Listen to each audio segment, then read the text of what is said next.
Sebenarnya banyak juga korban pelecehan ini yang justru tidak memiliki bukti yang cukup kuat. Artinya saat dia ingin speak up, akhirnya speak up-nya curhat dan juga posting di media sosial. Ini kalau boleh disebut namanya adalah spill out atau membocorkan identitas pelaku pelecehan di media sosial.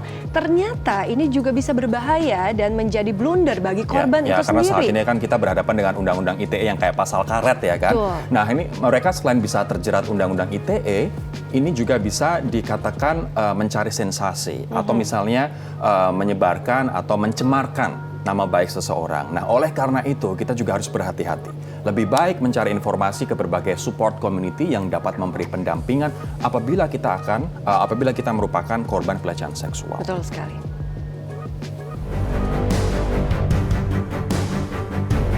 Inliner, kasus spill out atau membocorkan identitas pelaku pelecehan seksual di media sosial banyak bermunculan. Tidak memiliki bukti kuat mendorong korban pelecehan seksual memilih menceritakan kasus yang menimpanya ke media sosial. Sayangnya, cara seperti ini dianggap malah berbahaya. Karena selain rentan mendapatkan bullying, jerat Undang-Undang ITE mengancam mereka yang melakukan spill out. Penyebabnya, pelaku menggunakan pasal pencemaran nama baik untuk membungkam korban. Memang karena susah dibuktikan, maka pasal 27 ayat 3 terkait dengan pencemaran nama baik itu bisa sekali digunakan oleh pihak pelaku yang merasa korban tidak mungkin punya barang buktinya, maka atau punya saksi gitu ya untuk bisa membantu korban untuk berargumen atau menjelaskan situasi mereka.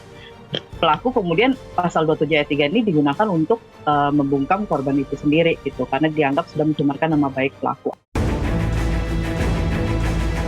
Padahal menurut data Komnas Perempuan di tahun 2020 terjadi 2091 kasus kekerasan seksual di ranah komunitas. Bentuknya pun beragam, dari pelecehan seksual, cybercrime hingga pemerkosaan. Duh, miris banget ya. Lalu apa yang harus dilakukan oleh korban pelecehan seksual? Salah satunya adalah dengan tidak merinci peristiwa yang dialami dan tidak menyebut identitas pelaku. Dan juga cara lain untuk mendapatkan atensi dan bantuan seperti memperoleh informasi dari situs atau support group yang dapat memberikan pendampingan.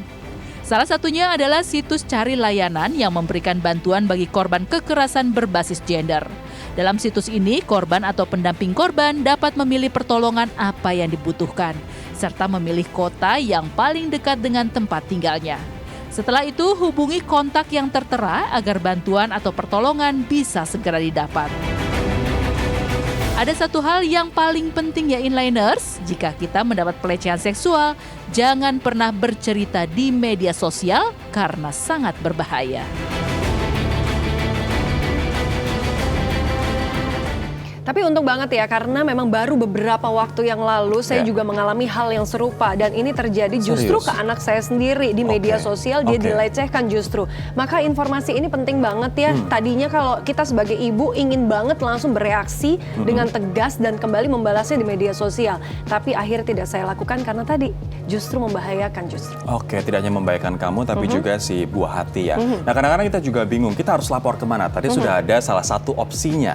Dan kadang-kadang banyak yang mengeluhkan kalau kita misalnya lapor polisi, justru malah treatment dari kepolisian ini menurut beberapa korban dan juga beberapa LSM mengatakan bahwa kurang adanya sense of gender, kurang adanya sensitivitas dari pihak kepolisian yang dilaporkan begitu. Tapi ada ternyata beberapa channel yang kita bisa tempuh apabila kita mengalami pelecehan seksual, seperti @mahardika-kita. Ini di Instagram juga mereka sangat vokal, kemudian @lentera.id, bisa juga ke @solidaritasperempuan, @jakartafeminis, dan juga @komnasperempuan. Kita bisa lapor ke channel-channel itu, ke laman-laman mereka apabila kita mengalami pelecehan seksual. Oke, semua sudah lengkap informasinya.